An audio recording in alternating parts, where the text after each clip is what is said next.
Bienvenidos una vez más a este encuentro que tenemos con la palabra de Dios.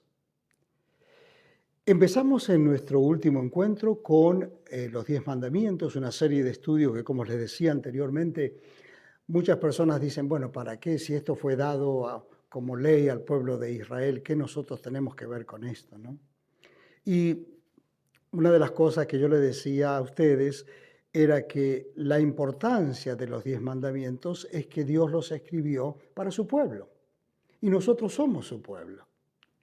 Aquellos que creemos en Cristo Jesús como Salvador personal, somos pueblo de Dios a través de la obra de Cristo Jesús en el Calvario. Quiere decir que toda la Escritura que ha sido inspirada por Dios, ha sido para nuestro beneficio, es para enseñarnos, para corregirnos, para llevarnos de una manera sabia a una vida que realmente podamos sentirnos satisfechos de vivirla en gratitud y en beneficio, no solamente para nosotros, sino para la gloria de Dios. Y yo creo que es muy importante el estudio de los 10 mandamientos. Y hoy el tema es cómo adorar a Dios. ¿Cómo adorar a Dios? Estamos mirando el pasaje de Éxodo capítulo 20, porque también los mandamientos se repiten en Deuteronomio capítulo 5. Pero aquí en Éxodo capítulo 20, que es donde estamos pasando nuestros estudios, vamos a ver los versículos 4 al 6. Éxodo capítulo 20, si tú tienes una Biblia a mano, o tal vez hoy en día, como se usan tanto los teléfonos y tanto las tabletas y tantos medios donde podemos encontrar las escrituras, pues vamos a leer Éxodo capítulo 20, versículos 4 al 6. Yo uso la traducción Reina Valera 1960. Dice la palabra de Dios así, y después de esto vamos a orar. No te harás imagen ni ninguna semejanza de lo que está arriba en el cielo, ni abajo en la tierra, ni en las aguas debajo de la tierra. No te inclinarás a ellas, ni las honrarás, porque yo soy Jehová tu Dios, fuerte, celoso, que visito la maldad de los padres sobre los hijos hasta la tercera y cuarta generación de los que me aborrecen. Y hago misericordia a millares, a los que me aman y guardan mis mandamientos. Miremos al Señor en oración. Gracias, Padre eterno, una vez más, por este hermoso privilegio que tenemos de encontrarnos a los pies de la palabra tuya. Necesitamos la guía de tu Santo y Divino Espíritu para entenderla. Somos capacitados, somos enseñados, somos guiados por tu Santo Espíritu, así como tú lo has planeado y tú lo has dejado escrito.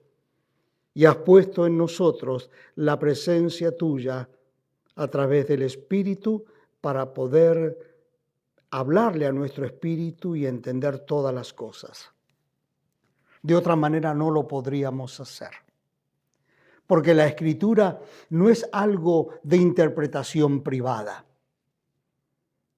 Cada uno de nosotros necesitamos la guía de tu Santo y Divino Espíritu para entender precisamente qué es lo que ella dice, cómo lo dice, para qué lo dice, de qué manera lo dice, y podamos entender lo que tú quieres hablar a nuestra mente y a nuestro corazón.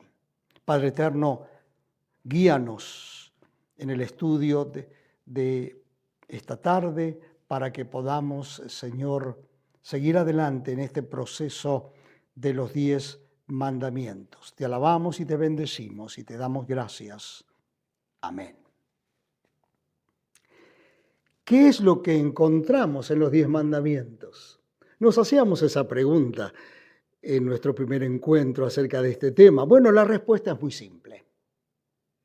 En los 10 mandamientos encontramos los términos establecidos por Dios para vivir como ciudadanos del reino de los cielos. porque allí está lo que Dios quiere, lo que Dios desea, lo que Dios ha establecido para aquellos que son sus hijos. Y yo sé que algunos dirán, un momentito, pastor, pero si nosotros no estamos todavía en el reino de los cielos, sí, pero estamos en el reino que Dios ha establecido aquí sobre la tierra, ¿verdad? Porque su iglesia aquí está sobre la tierra, el Espíritu de Dios está en la iglesia morando y la presencia de Dios está con nosotros y no podemos vivir una vida cristiana como a nosotros nos plazca. No es así. Estamos dentro de este reino maravilloso en el cual Dios es nuestro Dios, Jesucristo es aquel que dio su vida por nosotros en la cruz del Calvario, el Espíritu Santo ha venido para morar en nosotros y tenemos que vivir conforme a lo que somos los ciudadanos del reino de los cielos, porque nosotros estamos representando el reino de los cielos aquí en la tierra. En el primer mandamiento, Dios se presenta a nosotros y nos prohíbe, palabra fuerte, ¿verdad? Dios se presenta a nosotros y nos prohíbe la adoración a cualquier otro Dios que no sea Él. No te harás ninguna imagen, dice este mandamiento, no te harás. Quiere decir que aquí, en el segundo mandamiento, Dios nos prohíbe, presta atención, Dios nos prohíbe la utilización de cualquier imagen o elemento que nos ayude a adorarle. Esto es muy importante. Y quiero que lo entiendas a la perfección. El primer mandamiento nos hablaba de quién es Dios. Él se nos presentó. Y este segundo mandamiento nos habla de cómo adorar a Dios. Leamos los versículos 4 al 6. No te harás imagen ni ninguna semejanza de lo que está arriba en el cielo, ni abajo en la tierra, ni en las aguas debajo de la tierra. No te inclinarás a ellas, ni las honrarás, porque yo soy Jehová tu Dios, fuerte, celoso, que visito la maldad de los padres sobre los hijos hasta la tercera y cuarta generación de los que me aborrecen, y hago misericordia a millares a los que me aman y guardan mis mandamientos. Vamos a mirar tres aspectos importantes que nos van a dar los principios básicos de cómo adorar a Dios. Si quieres anotar, son estos. Primero, comprender. Segundo, aprender. Y tercero, obedecer. Te lo repito. Primero, comprender. Segundo, aprender. Y tercero, obedecer.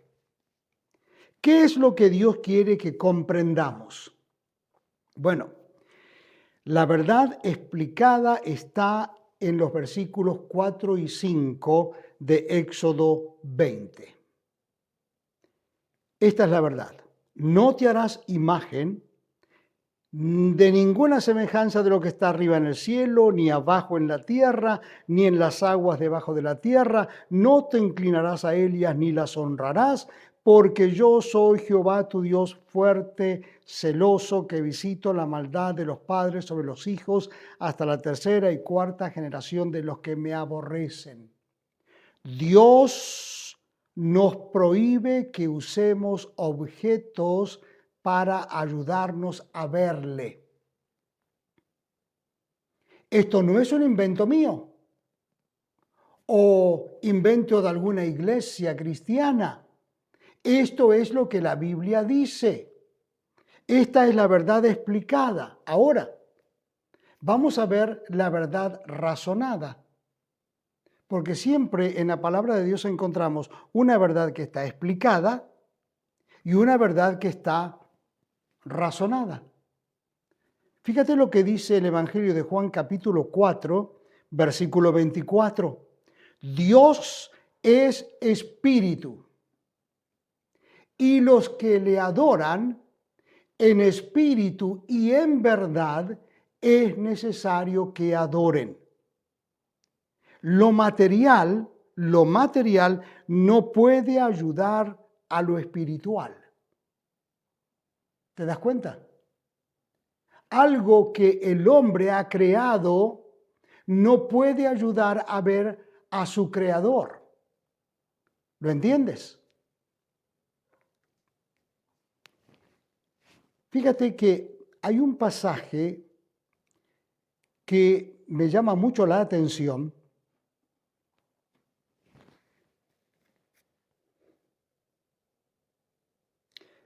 La palabra de Dios se refiere a las imágenes. Y fíjate que dice esto, orejas tienen. Está hablando de las imágenes. Orejas tienen, mas no oyen. Tienen narices, mas no huelen. Manos tienen, mas no palpan.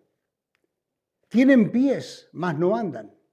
No hablan con su garganta. Semejante a ellos, a las imágenes, son los que las hacen y cualquiera que confía en ellos. ¡Wow! Dios quiere que nosotros seamos, Dios quiere que nosotros, que tú, que yo, seamos la imagen que le represente.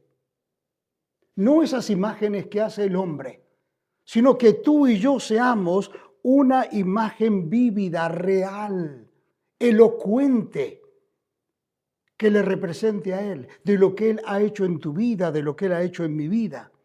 Hechos 4:13 dice, entonces viendo el denuedo de Pedro y de Juan, y sabiendo que eran hombres sin letras y del vulgo, se maravillaban y les reconocían que habían estado con Jesús.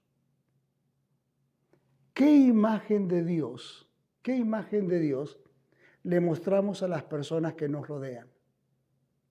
¿Cuál es la imagen que nuestros hijos ven en nosotros de la presencia de Dios? ¿Ven en nosotros la imagen de un Dios poderoso, honesto, santo? ¿O ven la imagen de alguien que es una persona hipócrita, que confiesa con los labios una fe que niega con los hechos? Lo que Dios quiere que comprendamos en este mandamiento es la verdad explicada, la verdad razonada y la verdad aplicada. Mi pregunta es simple. ¿Qué clase de representación somos nosotros de Dios?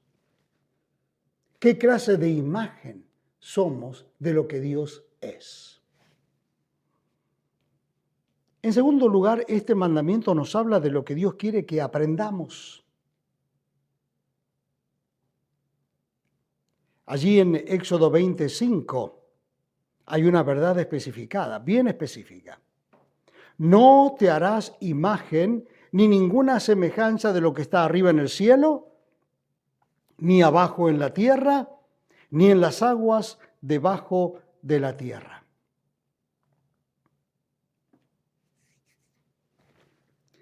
Dios no es celoso de nosotros, pero Dios es celoso por nosotros.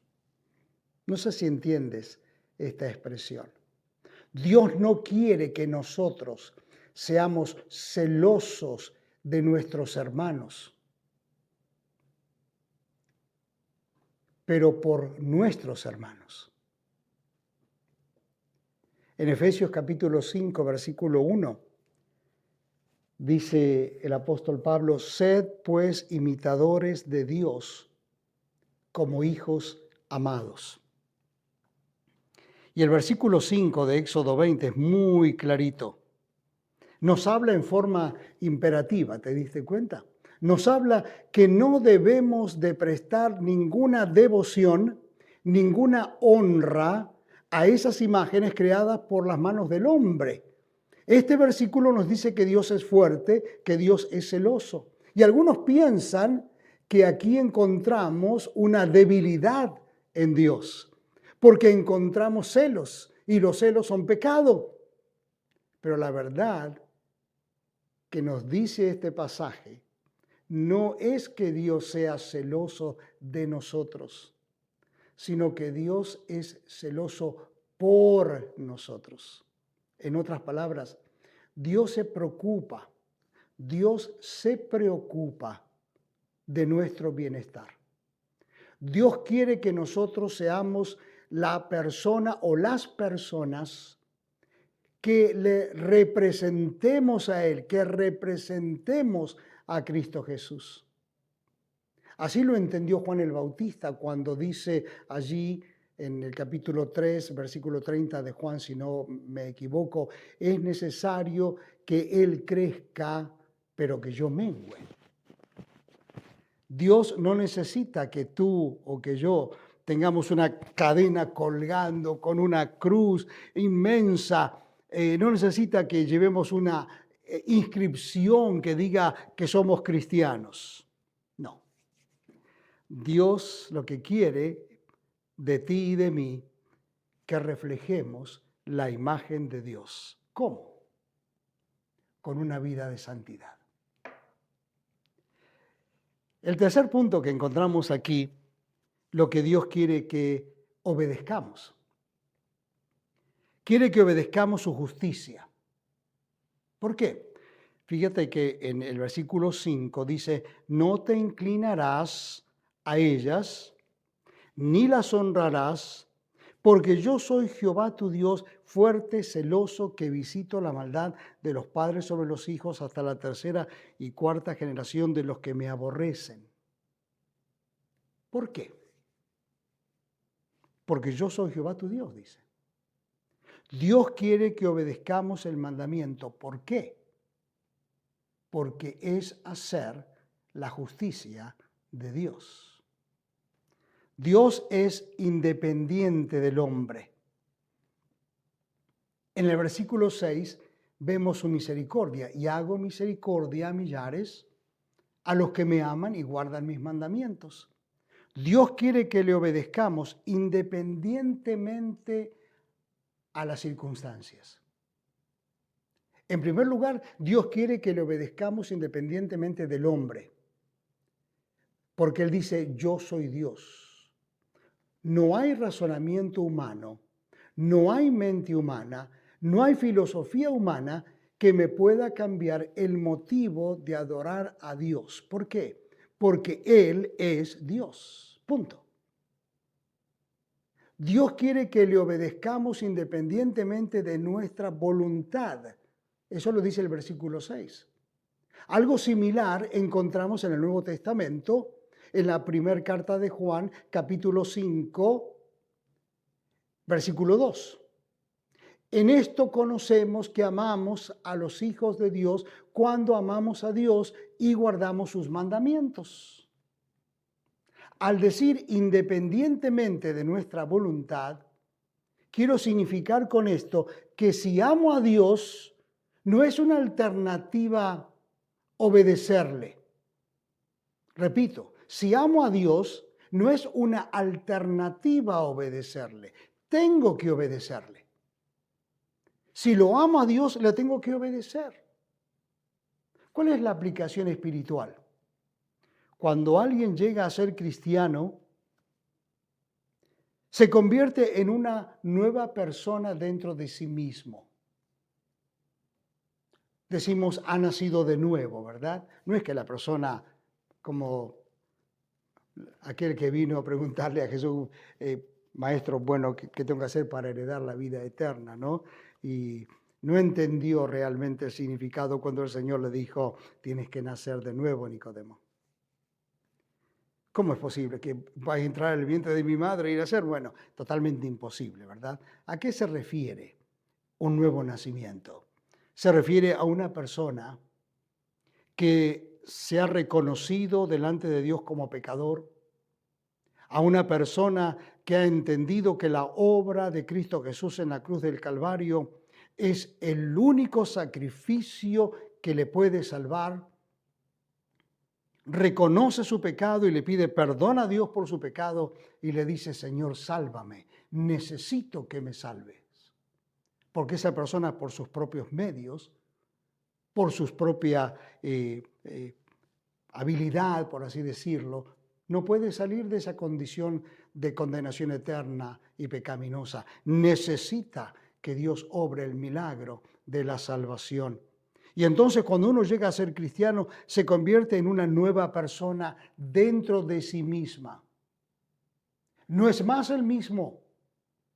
Ha comenzado una nueva vida. Dice el apóstol Pablo allí en 2 Corintios 5:17, las cosas viejas pasaron y aquí todas son hechas nuevas. La pregunta es, ¿quieres obedecer al Señor? ¿Quieres seguir sus mandamientos? ¿Quieres realmente que el Señor vea en ti a una persona que no está buscando honrarle a través de una imagen o a través de algo creado por el hombre, sino que hay una relación que le buscas definitivamente a Él, a la persona de Jesús? Pues eso es lo que Dios quiere que tú hagas. Y si no lo estás haciendo, entonces estás viviendo una vida totalmente equivocada a lo que Dios declara en su palabra. Esto es lo que le enseñó a su pueblo en la antigüedad y esto es lo que Dios nos enseña a nosotros, la iglesia, en nuestros días. Que el Señor te bendiga.